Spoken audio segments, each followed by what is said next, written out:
when I was just a kid, the United States issued its first Christmas postage stamp. That was back, I think it was in 1962.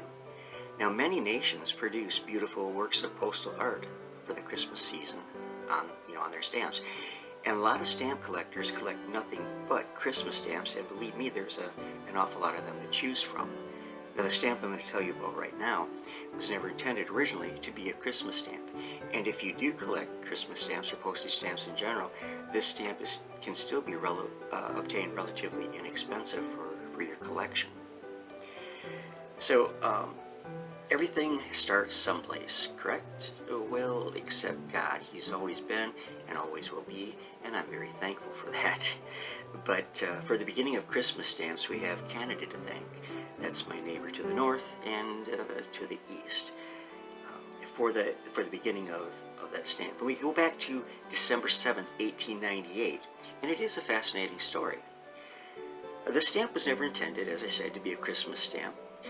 It's the 1898 Canada 2-cent with a Mercator map. Now, the map was originally produced by Gerhardus Mercator, a respected geographer. I wonder if that was a popular name back in the day. I don't know, I'd never heard it before. But anyways, he produced the map in 1569.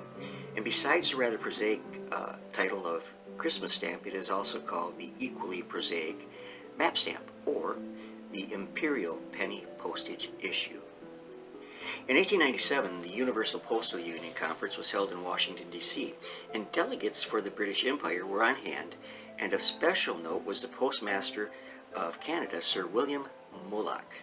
Now, Sir Mullock was a strong lobby for an overseas penny post rate for the Empire nations. Now, he lost that campaign, however. In July 1898 the conference was in Britain with a new idea and a lot of determination. Now, seldom, as I said, do things go 100% as planned, and such was the case here. The resolution of July 1898 conference allowed empire countries to opt into an imperial penny postage rate if they so choose. Canada opted in and decreed the move to be effective on Christmas Day of that year. So that is why Canada gets the honor of the first Christmas stamp issue. But however, was not the reason this 2-penny stamp is credited, as I said, for the first Christmas issue. That might sound confusing, but it won't be in a moment. At least I hope it won't. During that era, any stamp design for British colonial countries needed to be approved by Her Majesty Queen Victoria. And it is told that an official of the post office was discussing the new Canadian stamp with the Queen. And he said the new stamp could serve as a tribute to the Prince. While the official was making reference to the Prince of Wales, whose birthday was on November 9th, which was the original date set for the postage stamp's release. Now, no offense intended, but most of the royals think they are better off than us commoners. And maybe they are, but I don't think so. That included the royal queen. And Queen Victoria was known to have an irritating and gruff moments in her life. She could be, and she asked him, "What prince?" Because she wasn't going to be depicted on the stamp. Evidently, it was going to honor this prince. So, her manner of speaking suggested that this displeased her, as she preferred no royal connection to anyone other than her royal self. The dude representing the post office has to be given quite a lot of credit, as he was very quick on the uptake. He was a quick thinker. And he quickly replied to her, "Why, madam, the Prince of Peace, of course."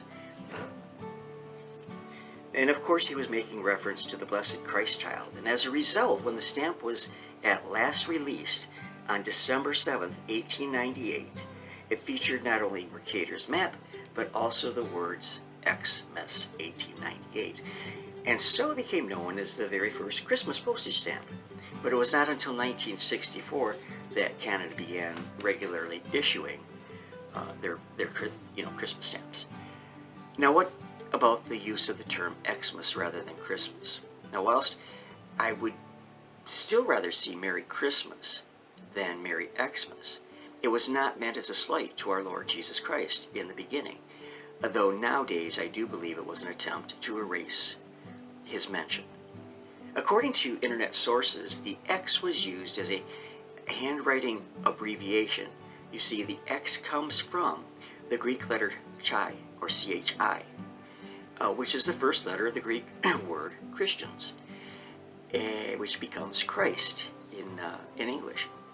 So the suffix Mass, of course, is from the Latin derived Old English for the word Mass.